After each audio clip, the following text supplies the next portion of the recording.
মারা গেছেন বাংলাদেশের তিনবারের প্রধানমন্ত্রী বেগম খালেদা জিয়া। আজ রবিবার রাজধানীর এভার কেয়ার হাসপাতালের সিসিইউতে চিকিৎসাধীন অবস্থায় শেষ নিঃশ্বাস ত্যাগ করেছেন তিনি। এমন খবরে দলটি উচ্চ পর্যায় থেকে শুরু করে তৃণমূল নেতাকর্মীদের মধ্যে নেমে এসেছে শোকের ছায়া। আমাদের চেয়ারপারসন দেশনেত্রী বেগম খালেদা জিয়া ছাড়াই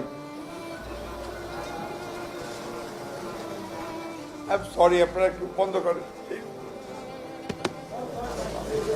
বিস্তারিত মূল ভিডিওতে। গত বৃহস্পতিবার থেকে তার শারীরিক অবস্থার অবনতি ঘটতে থাকলে তাকে দ্রুত এভার কেয়ার হাসপাতালে ভর্তি করা হয়। ব্যক্তিগত চিকিৎসক দলের পাশাপাশি দেশ বিদেশের স্বনামধন্য বিশেষজ্ঞ চিকিৎসকরাও তার অবস্থার উন্নতির জন্য চিকিৎসা সেবা দেন। তবে চিকিৎসার পরও তার শারীরিক অবস্থার কোনো উল্লেখযোগ্য অগ্রগতি দেখা যায়নি। পরবর্তীতে অবস্থার অবনতি হওয়ায় তাকে সিসিইউতে স্থানান্তর করা হয়। এরপর গত শুক্রবার গভীর রাতে তার অবস্থা আশঙ্কাজনক বলে জানান চিকিৎসকরা। এ খবর ছড়িয়ে পড়লে বিএনপির নেতা কর্মীরা হাসপাতালে ভিড় জমাতে শুরু করেন। অনেকেই আবেগ আপ্লুত হয়ে তাকে বাঁচাতে নিজেদের অঙ্গ দান করার কথাও প্রকাশ করেন। খালেদা জিয়ার পরিস্থিতি জানতে বিভিন্ন রাজনৈতিক দলের নেতারাও হাসপাতালে যান। অন্তর্বর্তীকালীন সরকারের প্রধান উপদেষ্টা ডক্টর মোহাম্মদ ইউনূস চিকিৎসা সেবায় যেন কোনো ধরনের ব্যাঘাত না ঘটে সে বিষয়ে সংশ্লিষ্টদের নির্দেশ দেন। চিকিৎসার অংশ হিসেবে তাকে বিদেশে নেওয়ার কথা বিবেচনা করা হলেও বর্তমান শারীরিক অবস্থার কারণে তা সম্ভব হয়নি বলে চিকিৎসক দল জানিয়েছে। এই অবস্থায় তিনি কোনো মতেই বিমানে করে জার্নি করতে পারবেন না। এই পরিস্থিতিতে খালেদা জিয়ার বড় ছেলে তারেক রহমান বলেন, এই মুহূর্তে আল্লাহর কাছে দোয়া করা ছাড়া আর কোনো পথ নেই। বেগম খালেদা জিয়ার চিকিৎসা ও পরবর্তী সব খবর জানতে